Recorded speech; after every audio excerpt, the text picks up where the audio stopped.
নমস্কার। নাগরিক মনে সবাইকে স্বাগত।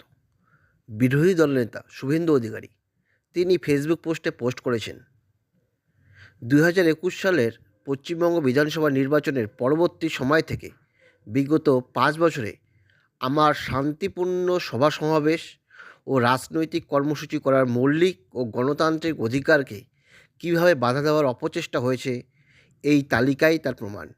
বারবার আমাকে নিজের অধিকারের জন্য মহামান্য কলকাতা হাইকোর্টের দ্বারস্থ হতে হয়েছে, যার সংখ্যাটা নেহাত কম নয়, 104 বার। শুধুমাত্র বিরোধী কণ্ঠস্বরকে প্রতিহত করতে এবং আমার গণতান্ত্রিক অধিকারকে বাধা দেওয়ার জন্য বিনা কারণে কোনো যুক্তি ছাড়াই বারবার আমাকে রাজনৈতিক সভা বা কর্মসূচির অনুমতি দিতে অস্বীকার করেছে এই স্বৈরাচারী তৃণমূল সরকার এবং তার দলদাস মমতা পুলিশ প্রশাসন। আর প্রতিবারই মহামান্য কলকাতা উচ্চ আদালত এই স্বেচ্ছাচারিতার বিরুদ্ধে গণতন্ত্রের পক্ষে আমাকে রাজনৈতিক সভা বা কর্মসূচি করার অনুমতি দিয়েছেন। এর থেকেই প্রমাণিত যে মমতা বন্দ্যোপাধ্যায় রাজ্যে একনায়কতন্ত্র কায়েম করতে চেয়েছেন, বিরোধী কণ্ঠকে দমাতে চেয়েছেন। কিন্তু এত কিছুর পরেও আমাকে থামানো যায়নি, আর ভবিষ্যতেও থামানো যাবে না।